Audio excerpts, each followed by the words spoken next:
Caché depuis 300 ans, un message, un code, une malédiction. Un défi lancé par un pirate juste avant de mourir. Ils ont tous essayé de le comprendre, et tous ont échoué. Île Bourbon, 1730. Olivier Levasseur, alias la Buse, monte à l'échafaud. Devant la foule, il lance un papier et une phrase devenue légende.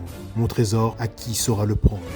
17 lignes, un alphabet inconnu, un message codé. 1934. Charles de la Roncière, historien. Il publie pour la première fois le cryptogramme. Il y voit un poème codé, une sorte de testament lyrique. Romantique, mais imprécis. Comme si la Buse écrivait pour la postérité et pas pour cacher un trésor de pirate. Puis vient Reginald Cruz Wilkins, l'anglais mystique, convaincu que le code s'inspire des 12 travaux d'Hercule. Selon lui, c'est un parcours initiatique, une épreuve pour révéler un homme d'essence quasi divine, le seul digne d'atteindre le trésor. 15 ans de recherche, des tonnes de terre retournées et au final, rien sauf peut-être une obsession. Puis finalement vient Emmanuel Mézino, méthodique, structuré. Il pense que le code est logique, géométrique, une grille mathématique qui pointerait vers Madagascar. Mais cette fois, ce n'est pas le code qui bloque, c'est l'État. Fouille interdite, silence imposé. 3 hommes, 3 visions, 0 trésor. 3 siècles d'hypothèses, 3 siècles d'intellectuels qui se battent avec des symboles et l'abusent quelque part dans l'au-delà, qui doit bien se marrer. Et si, au lieu de chercher du mystique et de fantasmer sur des messages cachés dans les étoiles, on se mettait à la place d'un pirate, un homme de 1730, pressé, malin et surtout pratique? Et si ce message, c'était juste un texte normal, écrit avec un alphabet déguisé? Parce que moi j'y ai vu autre chose, une direction, une indication temporelle et une plage.